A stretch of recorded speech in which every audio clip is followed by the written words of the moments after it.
is part 2 of our 4-part series on tech trends from Silicon Valley to Silicon Hill, titled SPACs, IPOs, and Resulting Cultural Changes. And I am truly honored to be collaborating with our sister chapters, Austin, San Antonio, and San Francisco, on this series. All of our chapters are offering a variety of virtual events in the coming months. We invite you to visit our websites to see the full calendars. This Saturday, we are part of the first nationwide Peloton ride for ACG. So saddle up and ride for a good cause with us. Before we begin, we have a few quick housekeeping items to mention. After our panel discussion, we will have a 15-minute Q&A session. Please submit your questions through the chat box. We will also be recording today's program, not the networking portion, of course. And after the event, you will receive an email with the link in case you would like to rewatch parts of it or share it with any of your colleagues. To optimize your Zoom experience today, we recommend you adjust your view. In the upper right corner, you may select speaker view to follow the active speaker or remain in gallery view to see everyone. Also, while we are displaying slides, you can hover your cursor over the center of the screen to toggle the split screen and adjust the proportion of the slides and speakers. At this time, I'd like to recognize the companies who serve as sponsors for our various chapters.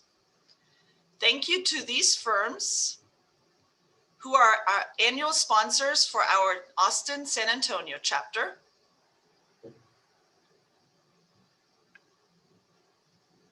The San Francisco chapter is supported by these sponsors.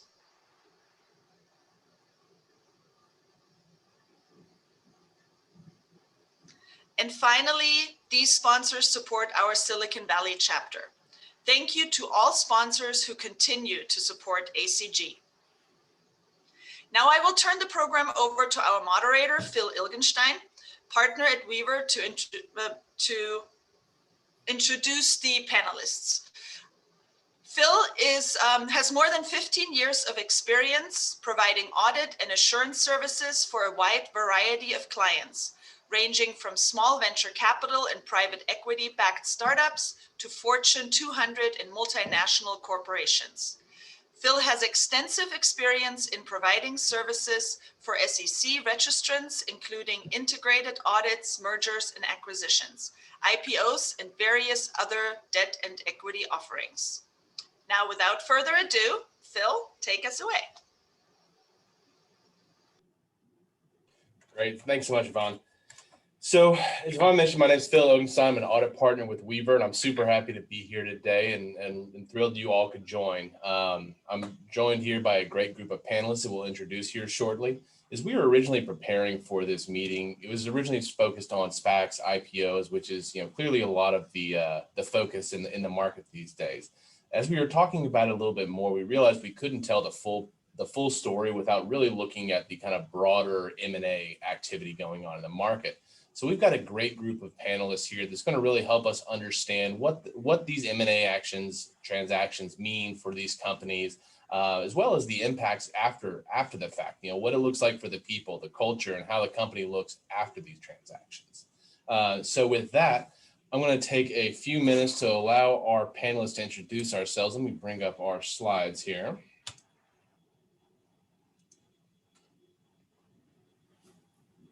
All right, hopefully everybody can see that here. With that, why don't we let Craig, would you like to start by introducing yourself? Yes, well, thank you, Phil. I'm Craig Lilly. I'm a mergers and acquisition partner with Reed Smith in our Silicon Valley office. I have over 25 years experience in working with funds, investors, and technology companies and mergers and acquisitions, as well as financing transactions. And I look forward to our event today. Thank you. Jan?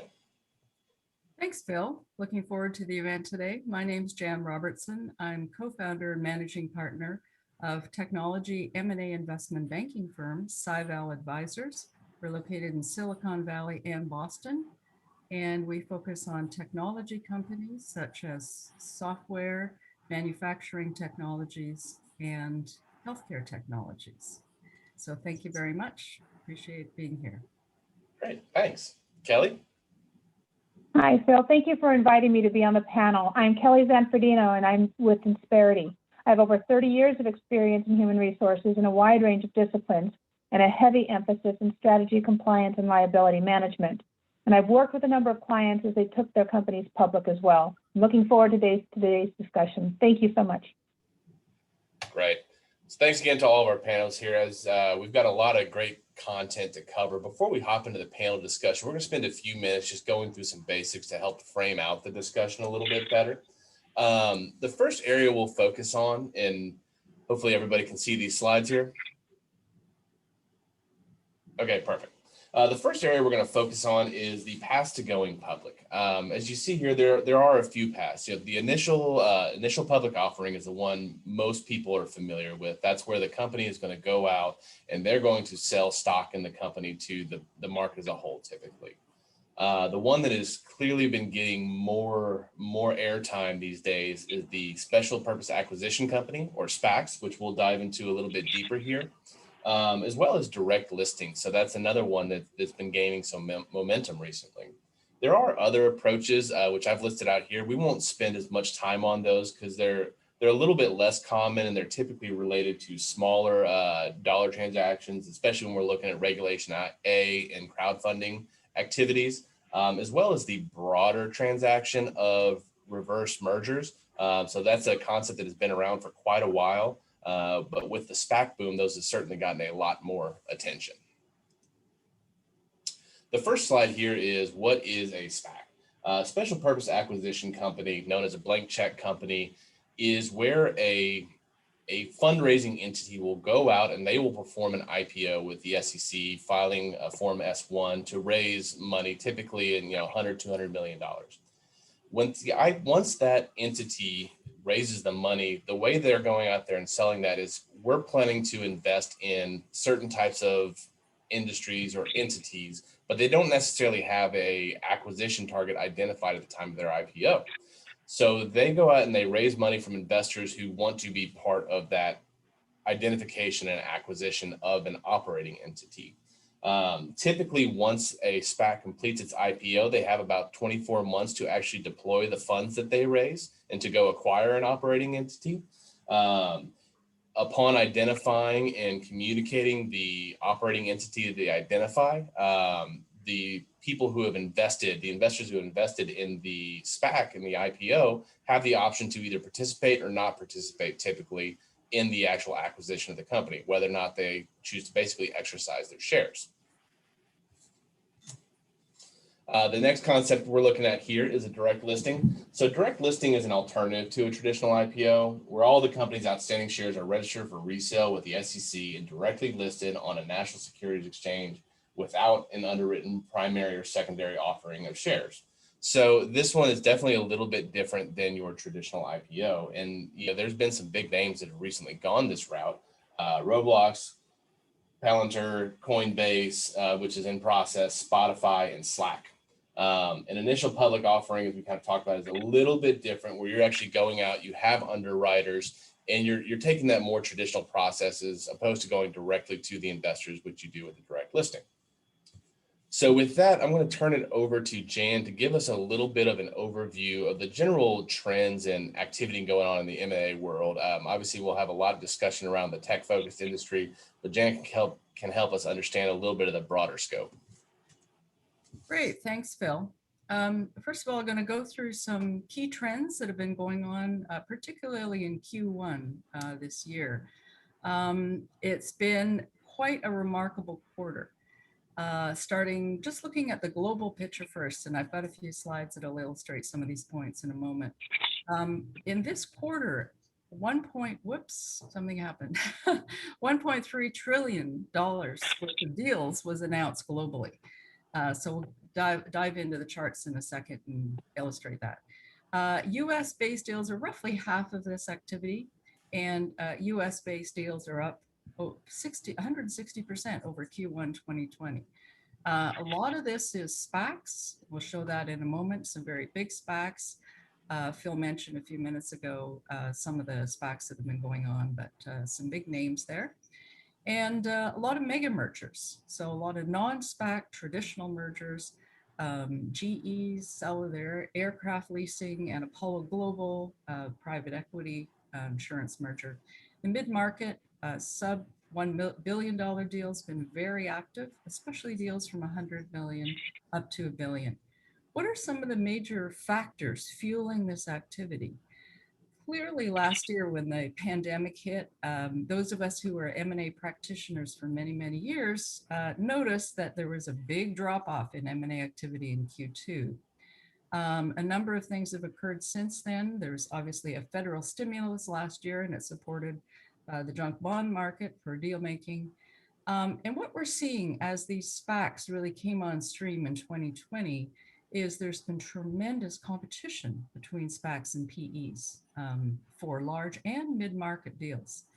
What we're seeing right now is with the Biden administration tax plans, one of the big things that's affecting the private M&A market is capital gains rates in this country could double from 20% up to 39 or so percent if the Biden plan passes as it's currently written.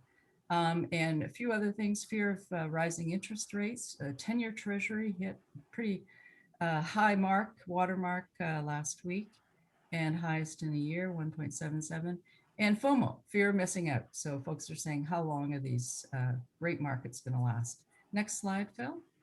So here, the source of this is Refinitiv, which is co-owned by Thomson Reuters and London Stock Exchange.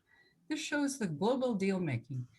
And what's remarkable, I think hopefully you can see my cursor here, is here is Q1, the 1.3 trillion of deal making right here. These are quarter over quarter numbers.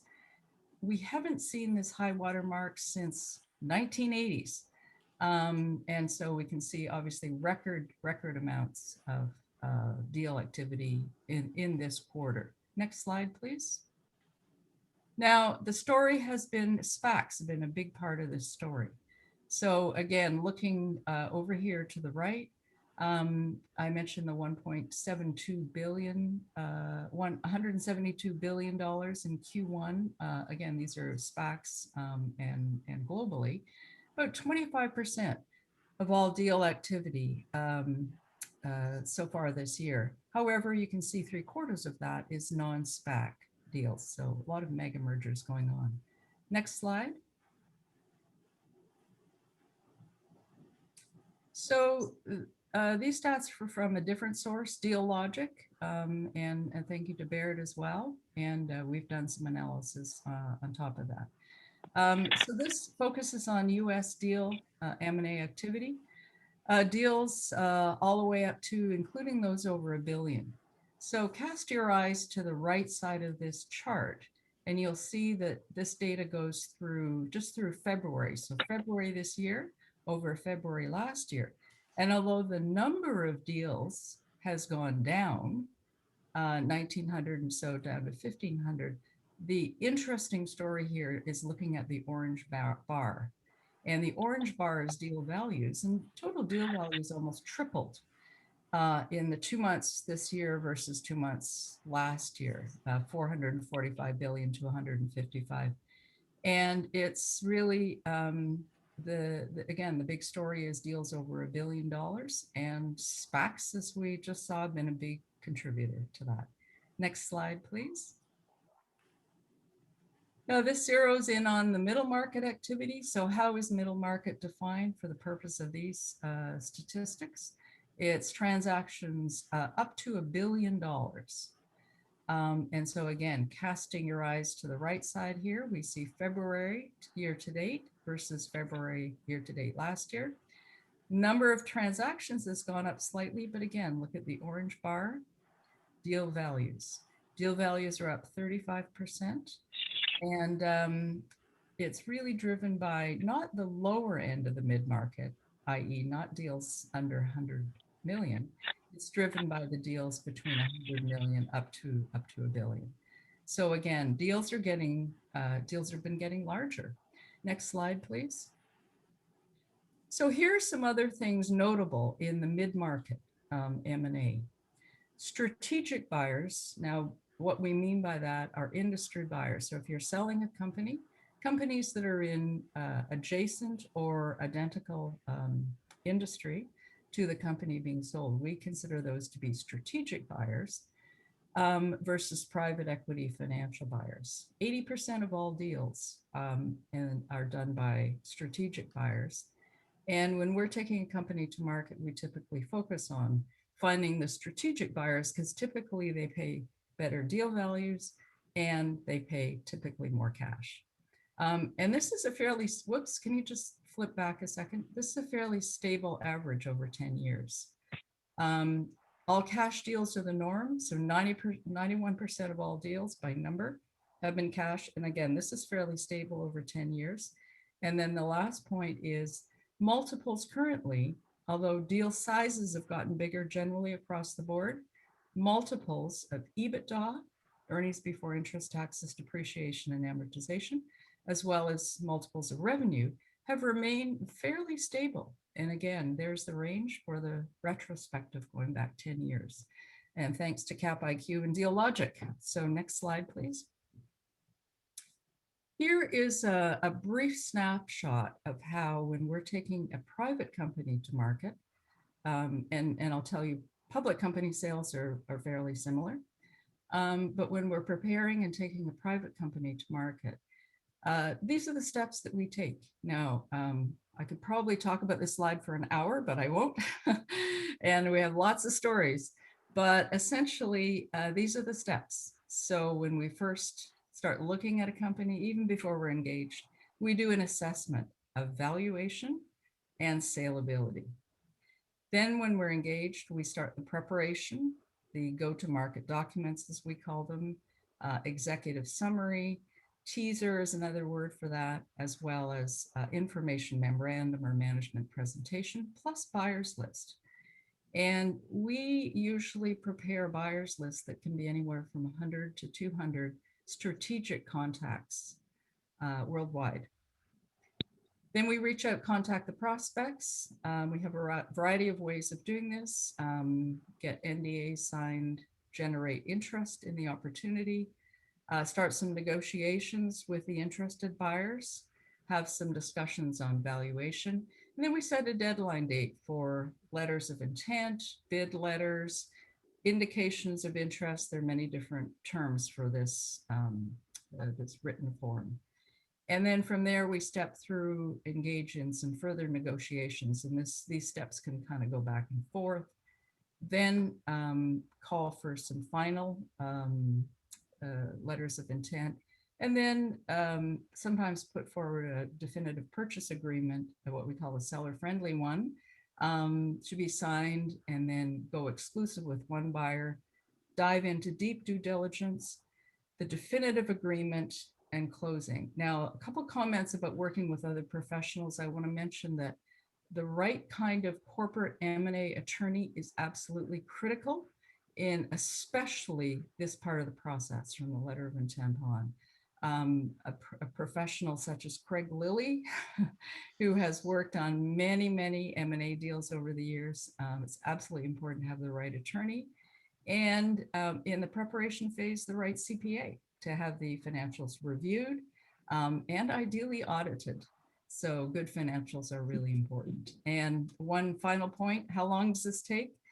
Typically 6 months minimum. I have sold companies faster, but 6 months minimum, 8, 9 months sometimes if things happen in the marketplace or with the company. So that's a pretty quick overview. Happy to answer any questions later. That's great. Thanks so much, Jen. Pleasure. So we've laid some pretty good groundwork here. Now we're going to turn to our panel discussion. So clearly there's a lot of M&A activity, and you see that it doesn't appear to be slowing down. Q1 of 2021 has been incredible for the volume of deals and the size of deals. Craig, what are you seeing out there that's driving this market activity, and specifically what's driving the interest in SPACs and potentially other less traditional paths of going public? Yeah, I think the buyers as well as institutional investors are looking for growth. And that's been an intense kind of analysis and focus over the last year. So that's led to obviously technology and M&A. There's over 600 plus billion, or 600 plus unicorns, which are companies valued over $1 billion. So that's led to a lot of SPACs. You're seeing a lot of high quality sponsors of SPACs, targets, management teams, as well as institutional investors. And that's what's also fueled the SPAC boom. For sponsors, it's very, there's so many great advantages of a SPAC. First of all, the economic incentives. They're going to get 20% of the SPAC on day one. It leads to a broader base of potential investors. Also, versus a private investment, since it's going to be through a SPAC in a public market, it gives the sponsors a liquidity immediately. Sometimes they'll have a lockup period for the sponsor, but typically because it's liquid, that gives them a lot better opportunities, obviously, to exit eventually versus a private investment. Also, since the SPAC is a public entity, it gives the company the flexibility to follow on and secondary raisings. Also, it gives them the ability to use their stock as a currency in acquisitions and also acquire talent. And so, the SPAC is very beneficial to sponsors. Looking at target companies, the benefits of SPAC is really the speed and certainty and access to capital versus an IPO that it can be very expensive. Typically, you're paying an underwriter, which could be approximately 7% or more of a fee versus a SPAC, which is much less. Secondly, the time to go to IPO can be up to a year. You're also paying fees of auditors and lawyers, which can be in the seven-figure area. So it's very cost effective for companies. And most of the cost versus an IPO are delayed in a SPAC transaction. Most of the fees are going to be paid more toward the time of the acquisition. And also the ability to become a public company gives the target company the ability to subsequently raise capital, which can be used for operations or acquisitions. And the SPAC obviously also gives a lot of flexibility and structure in the acquisition, whether the target company wants to roll over their equity or potentially have an earnout. And the SPAC also process, or the SPAC structure, has been extremely beneficial in capital intensive type of industries. And you've seen that in the EV or auto tech space. There's been at least over 25, I think, electrical vehicle companies that have gone public through the SPAC process. That's great. Jan, anything else to add to that? Oh, mute. I hit my mute button. Yeah, I would echo really the flexibility that companies have being private versus being public, and also the costs involved.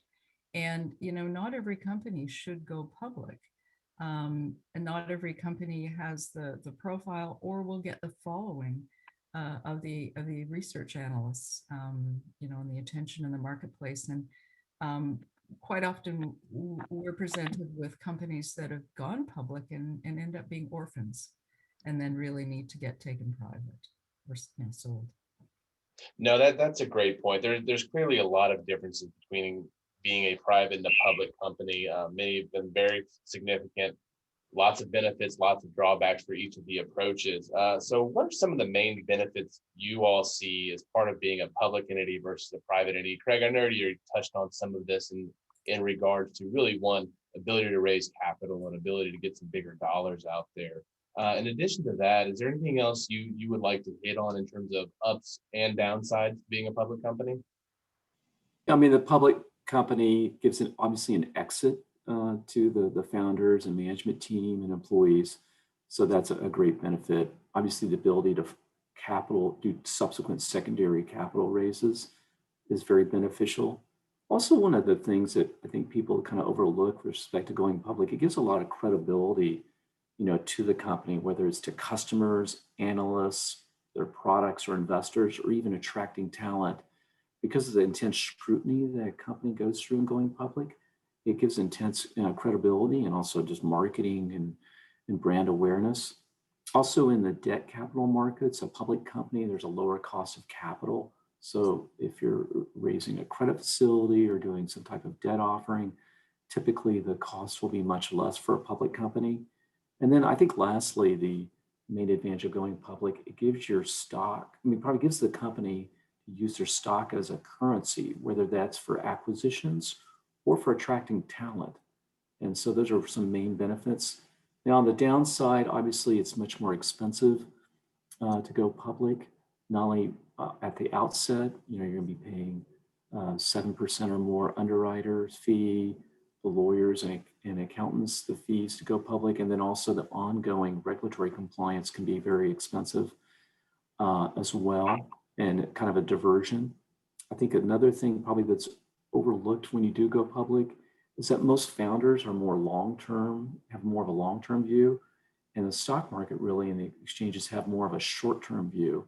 And that can cause some challenges for management teams and distractions as well. So I think that's one thing. And one other thing too, I think is important for especially founders of tech companies, is that they're usually very inclined to have a lot of control over the company. And they typically lose that when the company goes public. That's great. Kelly, I know that obviously being public brings a lot of new oversight and views into what you as a company are doing and how you're running your business. Do you have any additional insights you'd like to add there?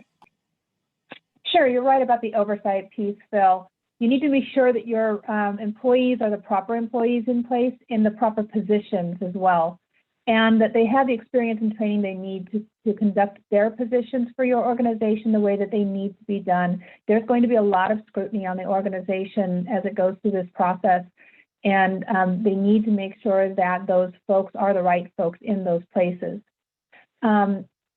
A people function, a governance function in your organization, there are going to be additional reporting and record-keeping requirements for a public company that, although your private company may be taking part in, may not be required of them.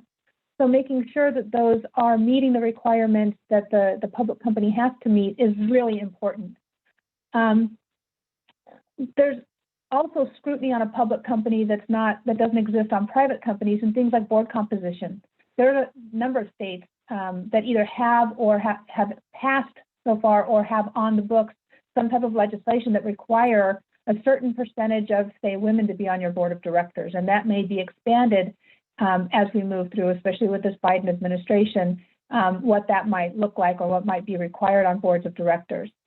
There's also changing laws and requirements, especially if you are an organization that is primarily within a single state or maybe a couple of states, and you're looking at a SPAC or a merger that might take you into a more national presence.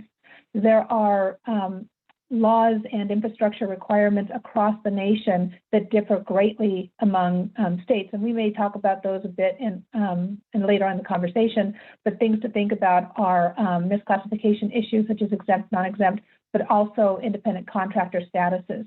There are 13 states so far that use some form of the ABC test for independent contractors. And the federal government has a bill out there as well that includes a component of that that might be passing, and we don't really know that yet. So these things all impact both public and private companies. They may impact the public company more seriously, although private companies still need to be concerned about a lot of these things too. That's a great point. And when it impacts these companies, it certainly seems to impact the public companies quicker as well. You need to be much more responsive. That's why it's really important to make sure you have the right advisors in place. As Jan mentioned earlier, is going public the right answer for you, or is a private deal the better approach? And if you are going, whichever path you go down, you got to make sure that you're not only thinking the next step ahead, but several steps ahead to make sure you have the proper infrastructure, the proper advisors to be in your corner. Jan, anything else to add there? No, I think you covered it pretty well. Well, I think where I'd love to have you chime in here is, so what's really differentiating companies right now? So it seems like every day I'm picking up the phone with the company who's planning on being the next SPAC, or going public. And so what is it that's making an attractive target, whether it be a M&A deal or a public deal like a SPAC? Sure. I think I may have alluded to a bit of this when I was going through the sale process slide, but what the things we see in the tech arena are number one, technology. Is the technology compelling, and is it protected by patents? You know, how well protected is their IP? Which is important when you're taking a company to the market, because you don't want buyers to just try to copy it. The team. So the team that has created the technology and the team that's going to make it all happen going forward, particularly integrated in the buyer's company. Also markets. So we, as I mentioned earlier, we outreach to globally to find buyers, and about half of our companies are sold either to European or Asian buyers versus domestic. And a lot of companies overseas are looking for a significant footprint here in the US, particularly Silicon Valley. So geography and location and customer base. We've had companies make acquisitions based on a few key customers that our client company has and they covet. And so there are many factors that do drive an attractive target. One of the questions we're often asked is it important to have, you know, real revenues and profitability? And the answer is nuanced, because certainly it's important to have demonstrated market traction.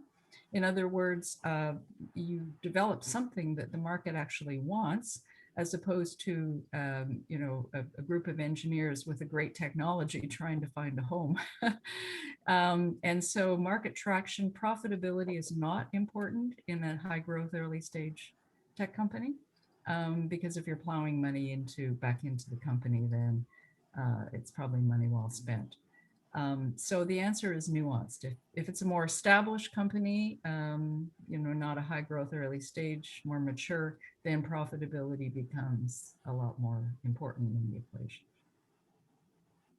Absolutely, Craig. Anything to add to that? I know obviously that's understanding what you're getting into is a big piece of that, and you know we'll talk a little bit more about the success after the transaction occurs. But especially with SPACs out there, there's a little bit of an unknown as you enter into this transaction. So is there anything else that you can kind of think of that really drives whether or not a potential company, a potential acquisition target is the right one? You know, I echo all of Jan's comments. That was a very good summary. I think the other thing too for, you know, the target companies, they want to be buyer ready. And what I mean by that, they need to be prepared for the M&A process, which can be very long and can be a distraction to the management team. So, you know, typically we recommend to our sales side clients is that they do some internal diligence on themselves, but not only on the financial, but the legal, the HR, the regulatory side. And the worst thing that can happen in an M&A transaction is some type of surprise or mistake. It creates diversions from the process. Also can give leverage to the buyer or potentially kill a deal. I mean, we've seen several deals where, you know, maybe the cap table was wrong, or the company didn't own all the IP that they thought they did, or employment misclassification issues, or litigation, or perhaps maybe a huge regulatory issue where they weren't compliant with some, you know, fundamental regulatory or securities issues. So, you know, we always try to really strongly advise our sales side clients to be buyer ready, because you want the transaction to go as smooth as possible, because an M&A process can take a long time. And so you want to make sure that you can operate it as smooth as possible, and the management team isn't diverted too much from really focusing on operating the company. Great. Kelly? So on the people side of all of this, we have to make sure that our people are ready to scale with the company, right? So do you have your people aligned with those activities that need to be addressed, that need to be put into place and prioritized? Is there a gap analysis that you can do to determine what skills or talent you need to have in place in order to make this a successful process and to continue that success on after the process is closed? You can build out a recruiting plan. That's important, and a succession plan as well is usually very important to anybody who's purchasing a company or some type of technology that will come with people. Ensure that your organizations able to scale up if or when it's necessary to meet increased or changing goals of a new organization. And flexibility in general is a big deal. And being able to bring your people along in that need and to be able to understand the priority of it is critical. The infrastructure that you have in place, whatever that may look like, should be of a nature that can be adapted and meet those requirements that are put forth in that purchase process, and then move along as well after that purchase process has finished. That's great. Yeah. And you know, there's a few key words that we probably all took away from what we've been talking about here. Planning has been hit on, you know, multiple times. You know, as Kelly mentioned, that recruiting plan of not just thinking where you need to be, but where you're going to be, and are you ready to scale up? Do you have that in there? You know, because especially if you're going public, you're expected to perform very quickly. As Craig mentioned, you have a very short view from your equity holders, and you have a lot of scrutiny there. So regardless of whether it's a private deal or a going public deal, you know, a lot of especially in the tech industry, a lot of the things we've talked about here is really the people, because a lot of times that's what's driving your ideas, your innovation, and whether or not your company is successful, including not only the technology or the products that you're working with, but also how your company's running, and is that the right people that are in place, and how do you keep those people throughout the transaction? So, you know, Kelly, how do you better prepare your company for some of these changes to come? What can a company do to make sure they retain the critical workforce? So the first thing is to identify who that critical workforce is, right? You need to know who those people are and in what positions they're in. And if you have positions that are critical that don't have the right people in there, how can you get there? Is it an issue of training the folks who are there, or do you need to go out and, you know, in the HR world, buy the person, hire somebody new? Whatever that looks like is one of the ways in which you can identify who's in the right position. Now, if you have the right people in place, how do you incent them to remain with the organization? Because let's be frank, if you have if your company is in a position where they are either asking to be purchased or looking to purchase some other organization, then the communication with your staff is important.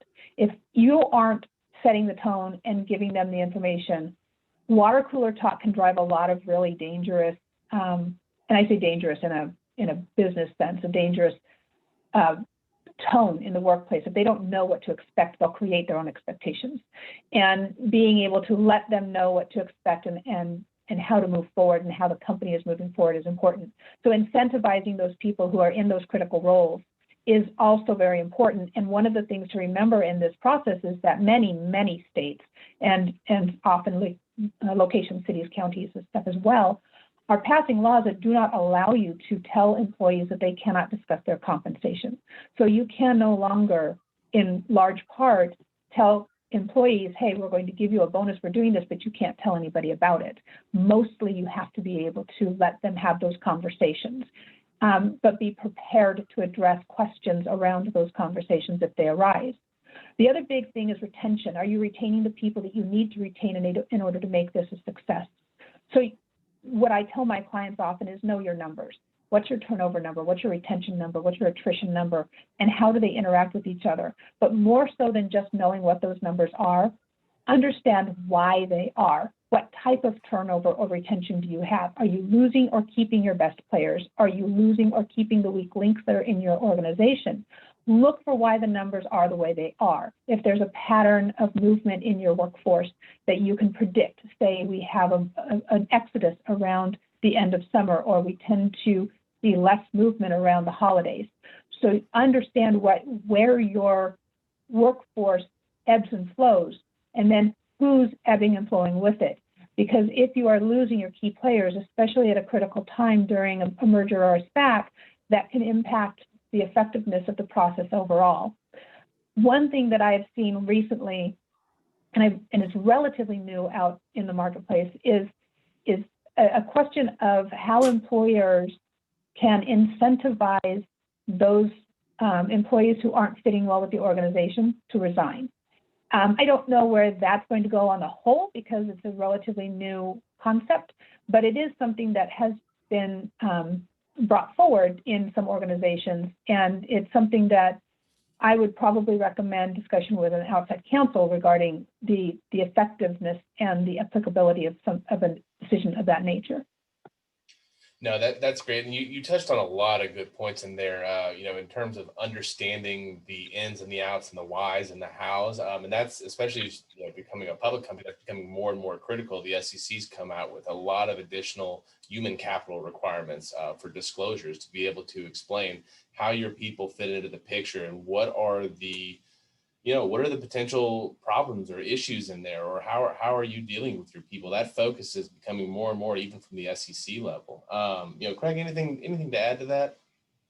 Yeah, I think it's important to provide equity incentives to the employees, the management team, but the broader base of employees, typically through incentive stock options and investing those.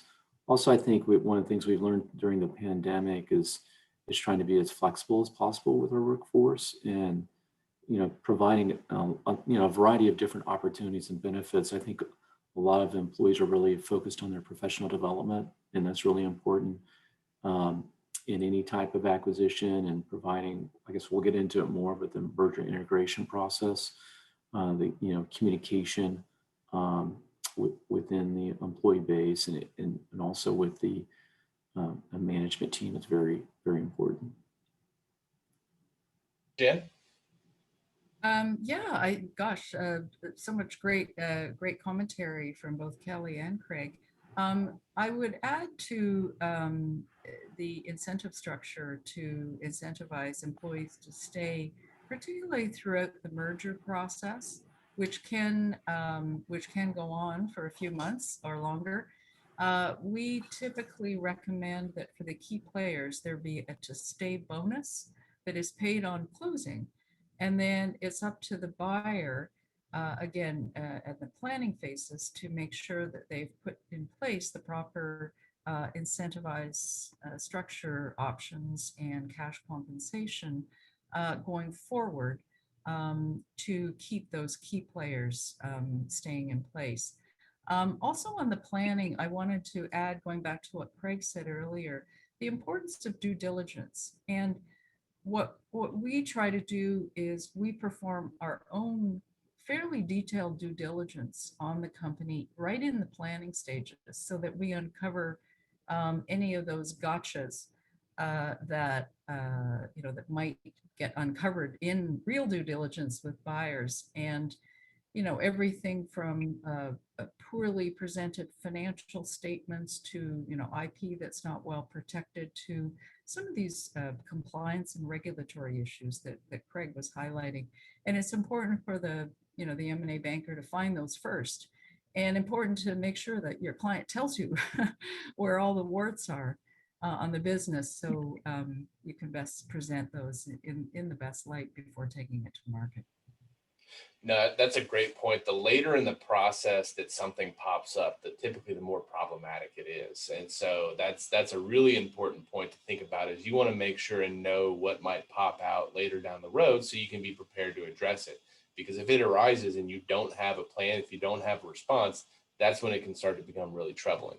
We could spend a lot of time talking about this, but I think this is a good time to transition to kind of our last question. And as Yvonne mentioned in the chat box, if you have any Q&As, please submit those, and we'll talk to those here in a minute. But Craig, we'll start with you on this one.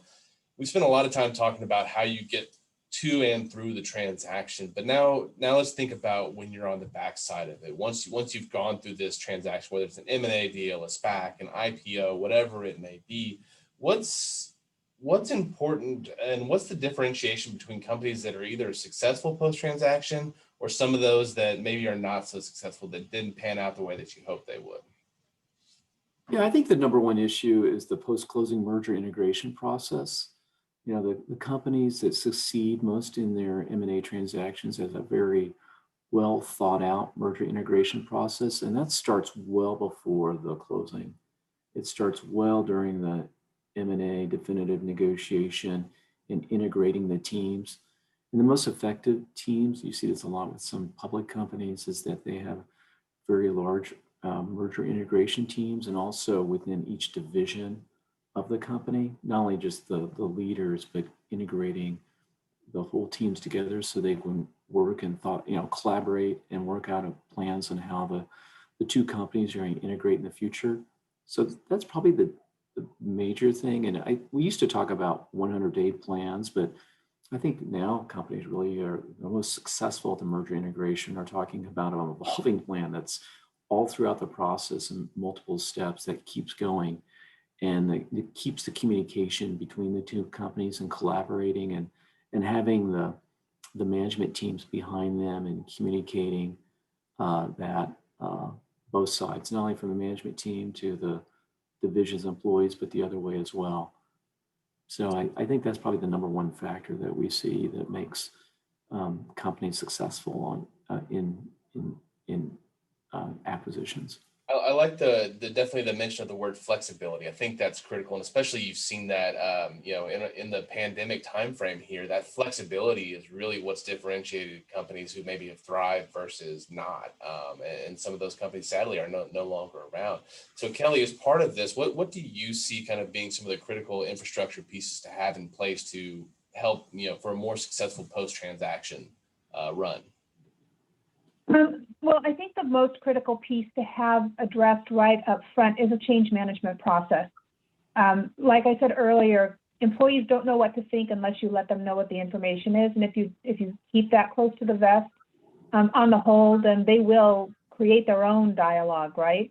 So having a change management plan that addresses these different stages is extraordinarily important. And the piece of that plan that's going to probably have the biggest impact on your staff is your communication plan. How do you talk to them about what's going on?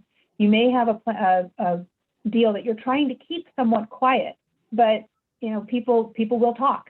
Information will get out, and you can help to control that narrative by being able to provide some information, even if you don't want to provide all the broad details of what the goal is, or even necessarily the timeline. But what employees really want from their organization is to be treated fairly and to be included in decisions that impact them. And to whatever extent you can do that should be a part of your change management plan and building out that communication process. And this is also where you can discuss those incentives that we talked about earlier as well, and what might help to keep those right people in place, and maybe even move the people who aren't terribly effective onto their next opportunity without having a negative impact on the organization. Dan, anything to add from your side? Yeah, a couple of things. I guess, first of all, adding to what Kelly was saying, the importance of communication, the right kind of communication with the employees, and at the right time. I mean, clearly, well, the deal is still being formulated, and until things are about to be signed and announced, you need to keep it confidential, from the broader group of employees. However, right before it's announced, it's important for, we find, the CEO to have an all hands meeting and just let folks know exactly what's going to be announced momentarily, and so that they're prepared and they're not blindsided, and the rumor mill doesn't start running amok. So communication at the right time and with the right information and positioning it properly is really, really key. And then the other point, I go back to what Craig was saying about the post-merger integration process starting before the transaction closes, well before, and the planning is so key.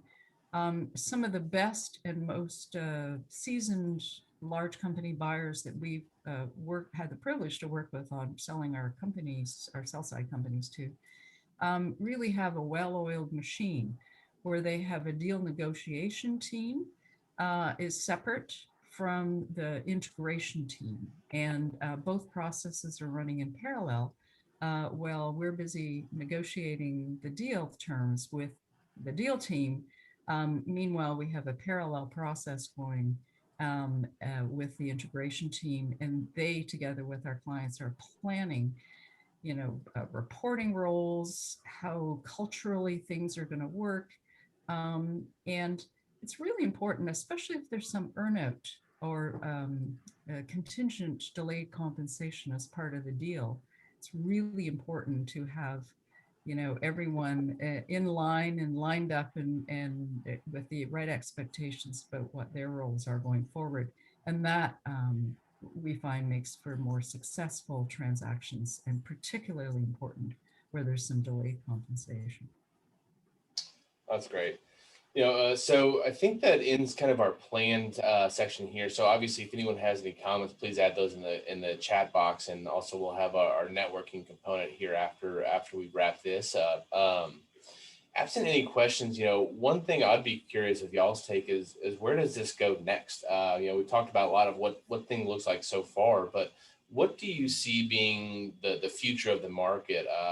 Do you see any potential headwinds? What do you see potential challenges ahead? I know one of the things that, speak on the SPAC topic, one of the things that have come out recently is there's been a lot of publications coming out of the SEC saying, here's things to be aware of.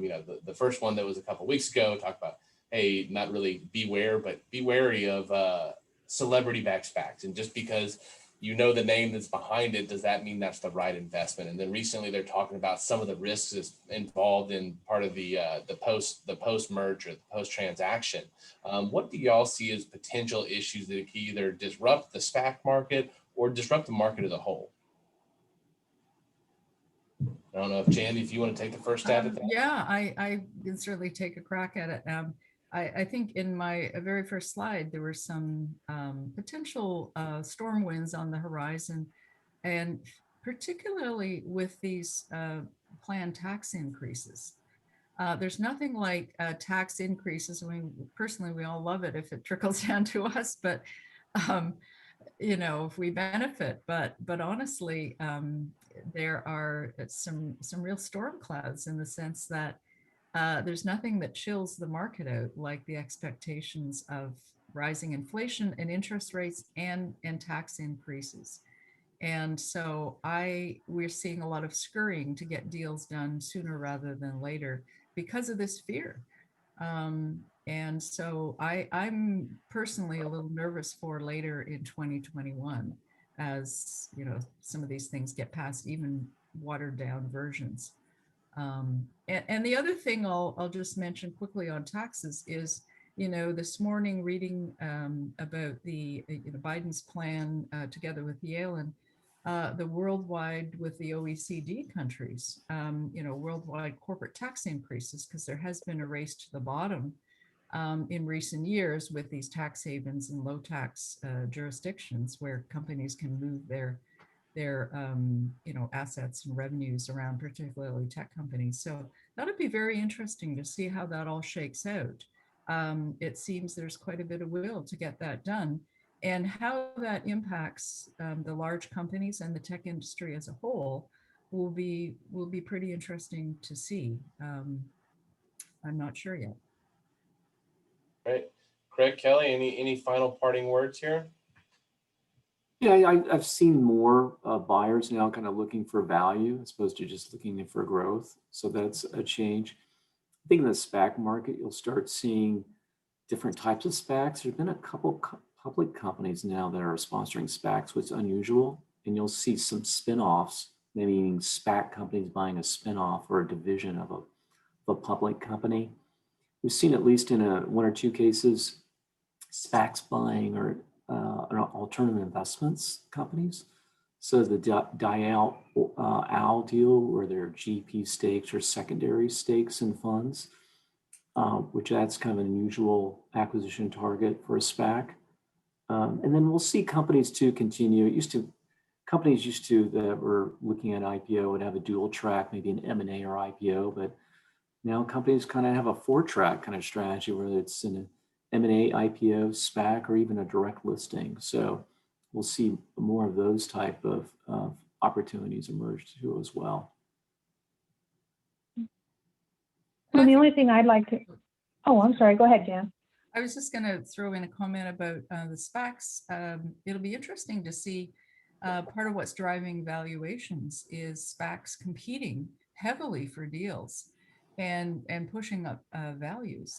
And it'll be interesting to see how many SPACs really fulfill their objectives within the 24 months required, and how many SPACs have to give the money back. And that'll be a fascinating thing to watch, how that all There's shakes a lot of undeployed dollars sitting in SPACs that have raised Yep. money. Yep. Kelly? I was just going to say to that point, actually, a lot of what I spoke about today on the people front can be beneficial to both private and public companies. And being able to implement those pieces in your organization, regardless of where you are on this continuum, would be, potentially very valuable to your organization, whether you're looking to go take part in a SPAC or merger or acquisition, or whether you just, want to stay private for a while and think it's something out on the horizon you might be interested in. But it gives you the opportunity to do that, initial look and put in some good practices that become a part of your organization going forward. Okay, and I know actually I just saw we had some questions coming in. Unfortunately, I think we're about the end of our time, so hopefully we can cover some of these in the breakout sessions. I think again, just wanted to thank our panelists. Really appreciate you guys and all the effort and time you spend here, and appreciate you coming in and giving us your perspectives. Also, thank you to all the ACG chapters as well as your sponsors. Really appreciate everyone attending today, taking the time to come in and hear us. And, I'm sure all of us, we have a lot more to say, a little bit constrained by time here, but we'd be certainly happy to talk about this going forward. Mon? Well, first off, thank you to Phil for moderating today's panel, and a huge thank you, I second what you said, to our panelists. Great discussion, lots of information, and if anybody has any follow-up questions, just let me know, reach out to your chapter, and we'll get you connected. So thank you, everyone.